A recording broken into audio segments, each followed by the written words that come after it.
Welcome to the deep dive. Today we're tackling some really big questions. We certainly are. Questions raised by two, well, very thought-provoking works. Exactly. We'll be diving into ideas from Luiz von Paumgarten's The Abstractionists papers. You can find that free online, by the way, at welcometothe.bluespace.com. That's right. And we're looking at how those ideas, connect with or maybe build upon or even give us a new frame for Nick Bostrom's big book, Superintelligence. Yeah, the goal here is really to give you, our listener, a clear way into this pretty complex territory. Hopefully provide a few of those, like, aha moments. Mm-hmm. And it's timely, isn't it? I mean, Right. the speed of tech development, Yeah. it's hard to ignore. It really is. The Abstractionist papers mentions this feeling people have, this sort of disorientation, maybe even fragility. Yeah, that sense of having so much data, so much information, but still struggling to grasp, the basic nature of things. So this deep dive, we want to explore some core concepts from von Paumgarten. And see how they kind of shed light on the huge questions Bostrom raises about AI, about superintelligence. Okay, let's start with two really central ideas from the Abstractionist papers. First up, red space. Right. Red space. Think of it as like your personal internal universe. Everything you're aware of is in there. Your thoughts, memories, images, sounds, emotions too. The world as it appears to you. And it feels completely real, totally self-contained, doesn't it? Absolutely. But the key insight, von Paumgarten argues, is that it's constructed by your mind. Okay. Mind-constructed inner world, got it. Then there's a second concept. Blue space. This is different. It's the shared reality, the causal reality, Causal meaning. where things actually interact, cause and effect, independent of how we might interpret it. So we all exist in this blue space. We do, but, and this is crucial, our access to that blue space is always filtered through our individual red spaces. Always mediated, like looking through a window that's unique to you. Exactly. A bird sings, that's an event, a cause, in blue space. But what that means, or if you even notice it. That depends entirely on your red space, your internal interpretation. Okay, this is where it gets really interesting, I think. Von Paumgarten talks about orthogonality. Orthogonality between red and blue space. Like, lines crossing at a right angle, they touch, they interact at a point, but they don't merge. They're fundamentally separate dimensions. That's a great way to put it. Causation A causes B that happens out there in blue space. Physical events affecting other physical events. But interpretation, making sense of it, the meaning, the feeling. That arises inside in your red space. So they influence each other. A loud noise in blue space makes me jump and feel scared in my red space. Right. But the noise itself and your interpretation of the noise are on different planes. Yeah. Linked, but distinct. Okay, framework established. Now let's bring in Bostrom.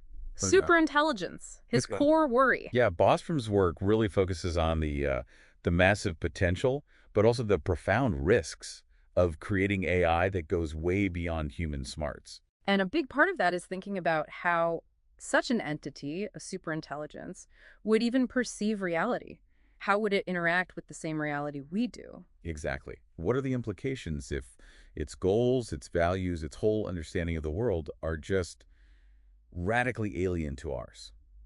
So how does the Abstractionist papers give us a new lens here? There's this idea of parallel minds, right? Yes, parallel minds. Von Paumgarten contrasts this with things like, Plato's cave or the Matrix. Where the idea is escaping some shared illusion to find the one shared truth. Right. But von Paumgarten suggests something different.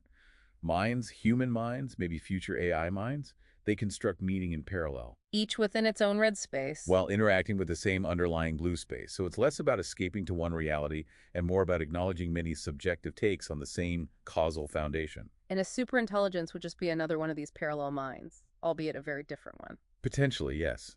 Building its own unique red space, its own interpretation of the shared blue space. And that orthogonality concept becomes really powerful here, doesn't it? Absolutely. Because the superintelligence would interact with the same blue space, the same cause and effect reality we do. It pushes the same buttons, flips the same switches, so to speak. Yes, its actions occur in blue space. Yeah.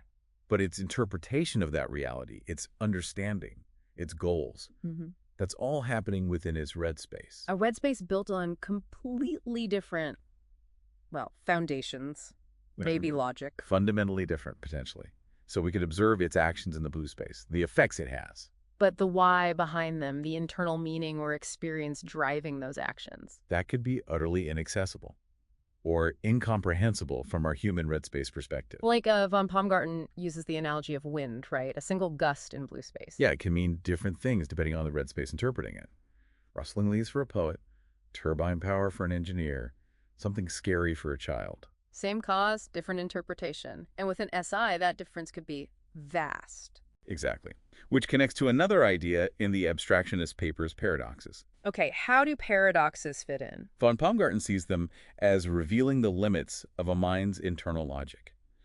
Those moments where something should make sense according to the rules, but it just doesn't compute. Like the ship of Theseus or chicken and egg, where linear logic breaks down a bit. Precisely.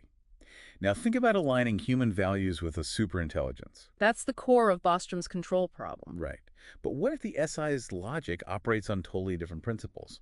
It might encounter paradoxes where we see none, or easily resolve things that seem inherently contradictory to us. So trying to code human values might hit walls we can't even predict because its logical structure is alien. It could be a fundamental challenge. How do you align systems with potentially incompatible ways of resolving logical tension? Okay, so that's the interpretation side. What about the interaction itself? Von Paumgarten talks about induction, right? Yes, induction.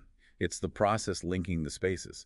Behavior in blue space, an event, and action induces an interpretation within a red space.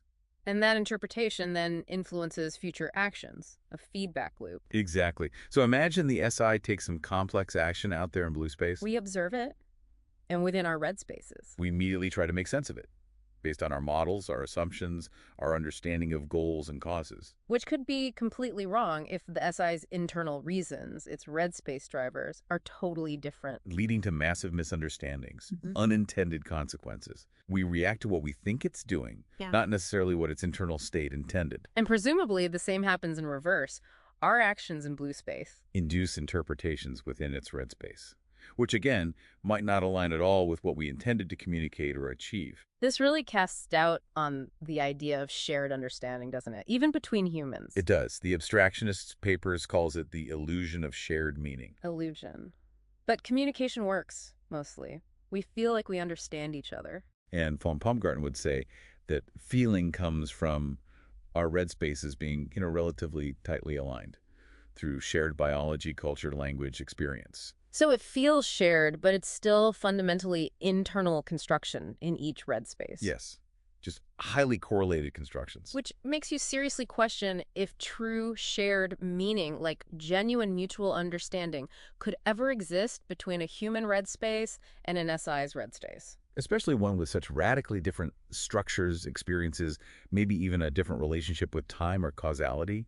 Even interacting in the same blue space might not be enough to bridge that gap. That is, yeah, pretty sobering thought. It is, and it ties into emergence, another concept explored in the papers. Emergence-like, complex systems showing new properties. Exactly, a process of growing beyond the sum of the parts. We see it everywhere in nature. And superintelligence itself could be seen as an emergent phenomenon. Certainly, arising from complex algorithms, data interactions, learning processes, but maybe more interestingly, the relationship itself, the interaction between human minds and artificial superintelligence in the shared blue space. That could lead to new emergent properties. In us, in the AI, in the whole system. Potentially. New behaviors, new forms of understanding, new societal structures, maybe even new kinds of consciousness or interpretation that we just can't foresee right now. Wow. Okay. One more concept from the papers you mentioned, the biological blindfold. Ah, yes, the biological blindfold. This is our kind of inherent tendency to assume causality is uniform, that the rules of cause and effect are the same everywhere for all processes. But von Paumgarten suggests that might not be true. He suggests it might prevent us from seeing distinct causal spaces, different domains perhaps, with fundamentally different governing rules or logic. And understanding an SI might mean Recognizing it could be operating within a different causal space, or interacting with blue space according to rules that are just, not the rules governing human thought or biology. so we're trying to understand it using our assumed rules of causality, but it might be playing a different game altogether. That's the idea. Our biological framework might be blindfolding us to the true nature of its operation. So pulling this all together, the Abstractionist papers offers this framework. Individual red spaces, the shared blue space, Their orthogonal relationship linked by interpretation and induction. And this gives us a really novel way to think about the stuff Bostrom is worried about, SI emergence, understanding it, interacting with it. It really does. It moves us past simpler ideas of just, sharing the same world. It forces us to focus on the interpretation layer, how meaning is constructed, how subjective experience shapes interaction. Especially crucial when we're thinking about minds potentially vastly different from ours. Absolutely. It highlights that understanding isn't just about accessing the same data in blue space. It's about the internal process within red space. So maybe a final thought then for you listening. Given that your entire experience of reality is this constructed red space, constantly interpreting signals from the blue space, How might understanding your own interpretive processes better, getting more aware of how your red space works? how might that help prepare us for a future with superintelligence, even if we can never truly grasp its internal world, its red space? Something to chew on, definitely. Some really fascinating ideas today. And if you want to dive deeper into red space and blue space, the source material is there. That's right. Check out www.welcometothe bluespace.com. Thanks for taking this deep dive with us.